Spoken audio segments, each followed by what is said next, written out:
but it was one that caused us to make sure that we had a deeper security protocol that we followed for about 2 weeks.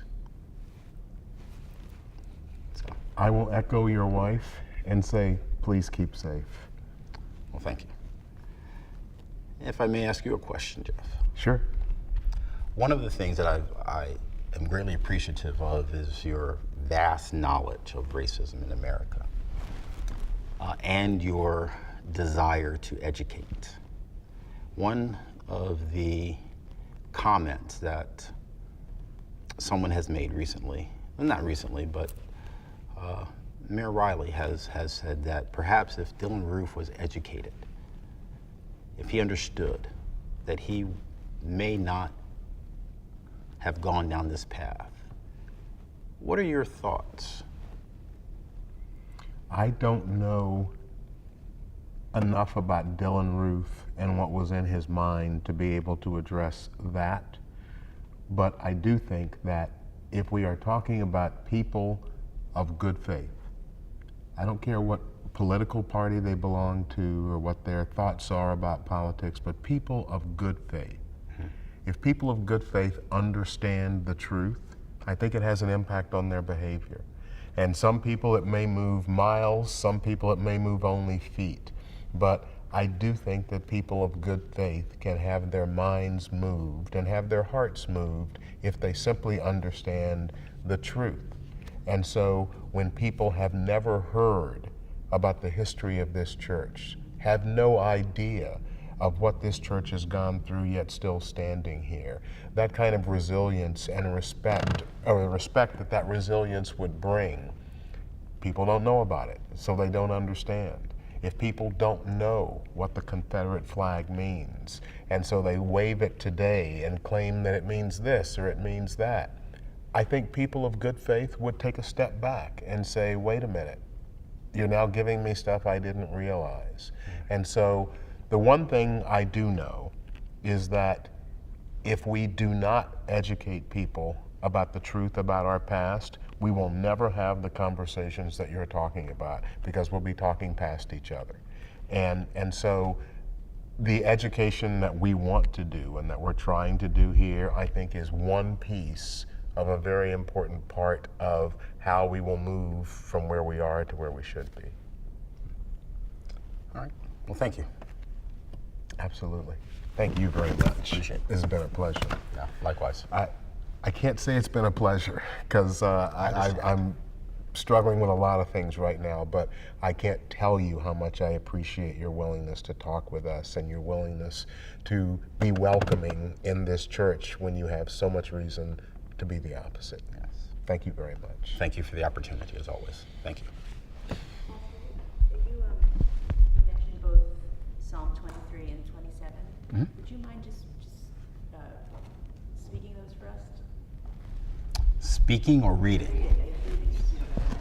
I do, but something happens when you're on camera. Yeah, that's right. Something you know. You do not want to get one word wrong because you will then hear from every pastor in South It's Carolina. like, what are you talking about? You don't know that scripture? Many times have we read and talked about that? You mean to tell me you don't know? Exactly. I was like, oh yeah, I do know. When I have taught lawyers how to try cases, and one of the things I've always told them is, if you're going to quote the Bible in a courtroom, especially in the South, you better be accurate. Because if you get one word wrong, you're going to have 5 jurors like in the box going, that isn't what it says. No. Yes. So let me share them with you from Psalm 23. The Lord is my shepherd, I shall not want. He makes me to lie down in green pastures. He leads me beside the still waters. He restores my soul. He leads me in the path of righteousness for his name's sake. Even though I walk through the valley of the shadow of death, I will fear no evil, for thou art with me. Your rod and your staff, they comfort me. You prepare a table before me in the presence of my enemies. You anoint my head with oil. My cup runneth over. Surely goodness and mercy shall follow me all the days of my life, and I will dwell in the house of the Lord forever. whole aspect of walking through the Yes. valleys of the shadows of death. And from Psalm 27, where it begins by saying, "The Lord is my light and my salvation, whom shall I fear?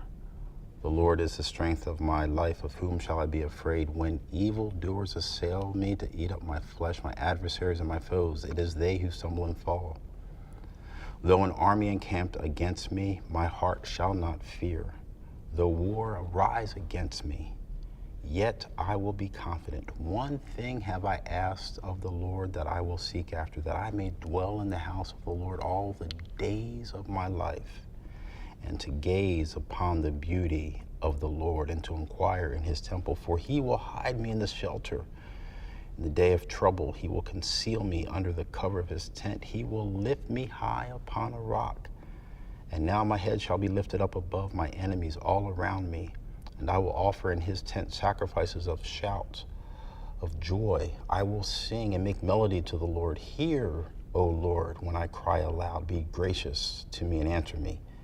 You have said, seek my face. My heart says to you, your face, Lord, I seek. Hide not your face from me. Turn not your servant away in anger. O you who have been my help, cast me not off, forsake me not, O God of my salvation, for my father and my mother have forsaken me, but the Lord will take me in. Teach me your way, O Lord, and lead me on your level path because of my enemies. Give me not up to the will of my adversaries, for false witnesses have risen against me, and they have breathed out violence. I believe that I shall look upon the goodness of the Lord in the land of the living. Wait for the Lord.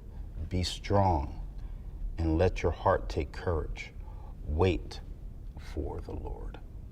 That is Psalm 27. It certainly is. Thank you. Thank you. Anything else? Please say no. You have been so generous with your time. Would you mind telling us the names of the people who passed away? Who were murdered? Yes.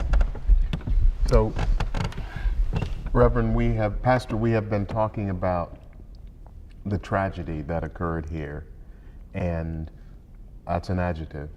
There were 9 people who Yes. lost their lives here. Can you just tell us who those people were? Yes. Felicia Sanders has said it like this: we need to always remember their names. We must never forget. So, Susie Jackson, Ethel Lance, Reverend Clemente Pinckney, Reverend Daniel Simmons, Myra Thompson, Reverend Sharonda Coleman Singleton, Tawanza Sanders, Reverend Dan Simmons, and Cynthia Graham Hurd. Those are the Emmanuel 9. And to your point, Jeff, not just the number 9, but their lives were taken. Polly Shepard, survivor. Felicia Sanders, survivor. Jennifer Pinckney, a survivor. And 2 minor children are the survivors that continue to remind us how out of the face of tragedy, God can do something miraculous. We won't forget those names. Thank you.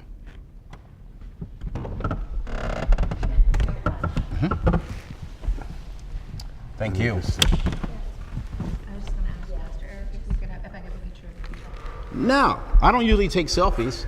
I was with Stephen Colbert a couple weeks ago. Before we move out of our positions, though, I just, if you don't mind just sitting here for a few minutes Oh, while we that's just right. get establishing shots just to, Okay. but you guys can relax. All right, thank you. I have a release form so that you All right. talk about the Philadelphia Thank you. Eagles. Yeah, Philadelphia definitely. Eagles. Although, Seattle Hawks. You know, I root for a different bird. I hear you. But I thought the Seahawks, isn't that kind of like that's not a real bird. It's It's not. Yeah. Yes. Yeah, because I thought the same thing when I was going to root for them.